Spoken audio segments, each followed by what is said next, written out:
జిల్లా కలెక్టర్లు అదేవిధంగా యావత్ జిల్లా యంత్రాంగంతో ఈ ధాన్యం కొనుగోలు విషయంలో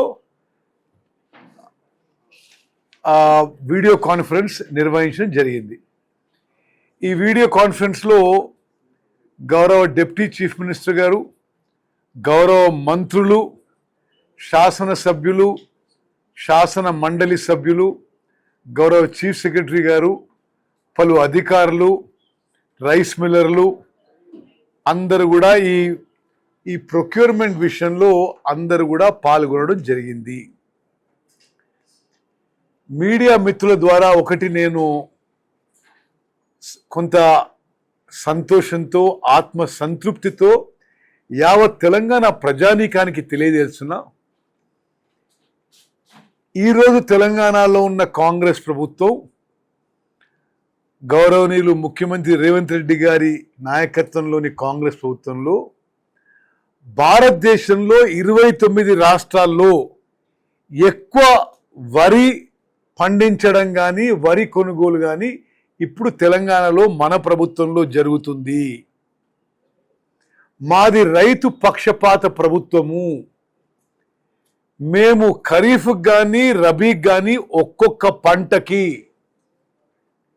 తెలంగాణలో వరి రైతులకి 20 నుంచి 22 వేల కోట్ల రూపాయలు నేరుగా వాళ్ళు ప్రొక్యూర్మెంట్ సెంటర్లకి వరి తీసుకొచ్చిన 48 గంటల్లో నేరుగా వాళ్ళ అకౌంట్లకి అమౌంట్ ట్రాన్స్ఫర్ చేసి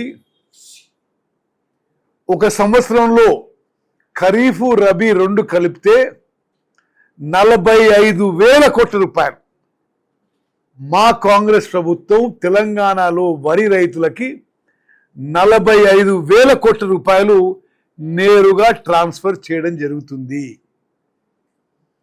ఇంత భారీ కొనుగోలు ప్రక్రియ, వ్యవసాయ ఉత్పత్తుల కొనుగోలు ప్రక్రియ ఇంత భారీ స్థాయిలో, ఇంత అద్భుతంగా, ఇంత స్మూత్గా స్వతంత్ర భారతదేశంలో ఏనాడు జరగలేదనే విషయం కూడా నేను మనవి చేస్తున్నా. ఉమ్మడి ఆంధ్రప్రదేశ్లో కానీ 10 ఏళ్ల టీఆర్ఎస్ ప్రభుత్వంలో కానీ భారతదేశంలో ఏ రాష్ట్రంలో కానీ ఈ స్థాయిలో ఇంత ధరతో ఇన్ని లక్షల మంది రైతుల దగ్గర నుంచి ఇన్ని వేల కోట్ల రూపాయలతో వరి ధాన్యం కొనుగోలు ఏనాడు జరగలేదని చెప్పి కూడా నేను కొంత సంతృప్తి, కొంత సంతోషంతో మాది రైతు పక్షపాత ప్రభుత్వం అనే విషయం నేను మనవి చేస్తున్నా. మళ్ళీ నేను ఫిగర్ చెప్తున్నా మీకు.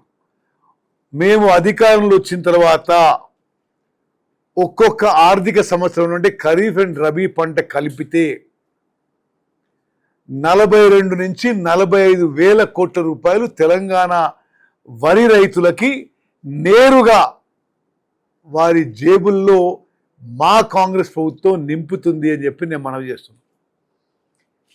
ఈ రబీ పంటకు వస్తే ఈరోజు ఇచ్చిన ఆదేశాల్లో ఈరోజు డిప్యూటీ సీఎం గారు, సహచర మంత్రులు, శాసన మండలి సభ్యులు, శాసనసభ్యులు, చీఫ్ సెక్రటరీ గారు, జిల్లా అధికారులు, జిల్లా కలెక్టర్లు అందరూ పాల్గొన్నారు.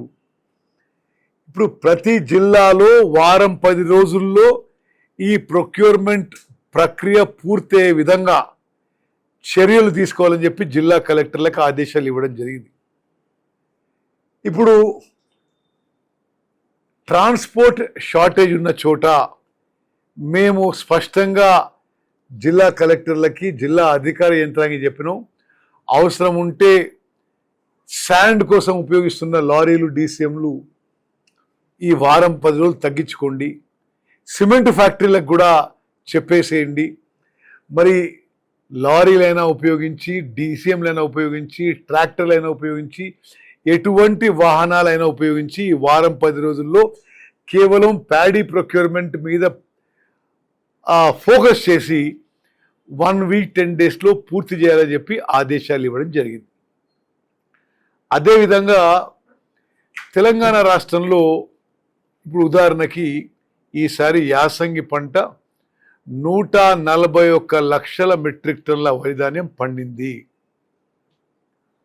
గత కొన్ని సంవత్సరాల నుంచి వస్తున్న ఆనవాయితీగా నేరుగా తెలంగాణ లేబర్ నేరుగా ఈ రైస్ మిల్స్ విషయంలో, ఈ గోడౌన్ల విషయంలో చాలా తక్కువ పర్సంటేజ్ పని చేస్తున్నారు. 80-90% హమాలీలు బెంగాల్ నుంచి, బీహార్ నుంచి రావడం జరుగుతుంది. ఈసారి బెంగాల్లో ఎన్నికలు జరిగి బీహార్లో వీట్ క్రాప్ సీజన్ కొంత ఎక్స్టెండ్ అయి కొంత హమాలీల కొరత ఏర్పడి కొంత ప్రొక్యూర్మెంటు కొంత డిలే అయిన మాట వాస్తవము. ఇప్పుడు అది సరి చేయడానికి ప్రభుత్వం అన్ని విధాలుగా చర్యలు తీసుకున్నారు. మా ప్రభుత్వం చేసిన అనేక చర్యల వల్ల చారి గారు కూడా మీరు హైలైట్ చేయాలి, నెగటివ్ ఇష్యూసే కాదు. భారతదేశంలో Telangana is number 1 rice producing state అని పదే పదే భారత ప్రభుత్వం అఫీషియల్ ప్రకటన చేసింది. అంటే ఉమ్మడి ఆంధ్రప్రదేశ్ కంటే ఎక్కువ వరి రైస్ ప్రొడక్షన్, 10 ఏళ్ల టిఆర్ఎస్ గవర్నమెంట్ కంటే ఎక్కువ ప్యాడీ అండ్ రైస్ ప్రొడక్షన్. మా 2 ఏళ్లలో ప్రతి పంటలో పండించిన మాట ఇది అక్షర సత్యం, ఇది ఫ్యాక్చువల్ ఈ ఫిగర్స్ కరెక్ట్. సోమశేఖర్ కూడా తెలుసు, ఆయన ఇందులో వెటరను.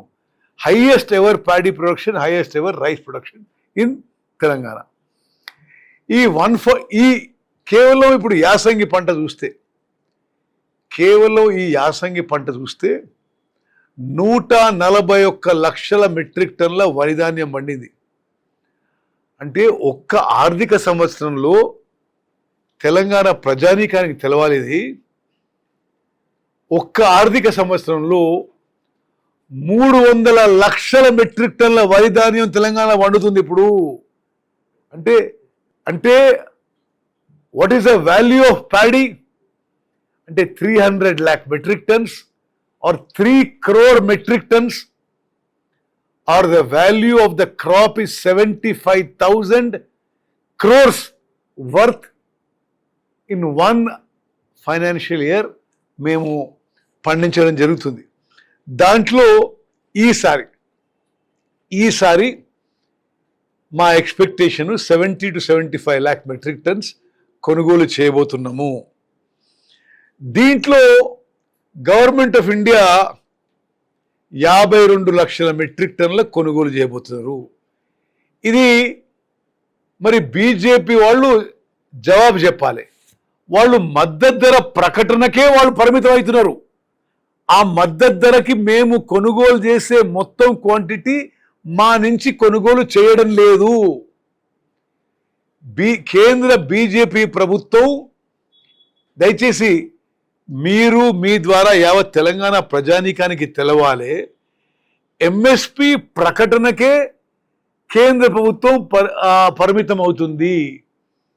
మేము వాళ్ళు ప్రకటించిన మద్దతు ధరకి మేము కొనుగోలు చేసిన మొత్తం ధాన్యాన్ని, బియ్యాన్ని వాళ్ళు కొనుగోలు చేయడం లేదు.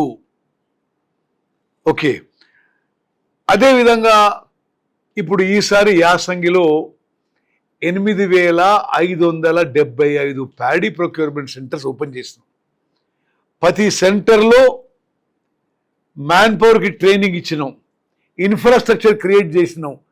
టార్పాలిన్స్ నుంచి డ్రైయర్స్, మరి ఇన్స్ట్రుమెంట్స్ ఏమేమి అవసరమో ఏర్పాటు చేయడం జరిగింది.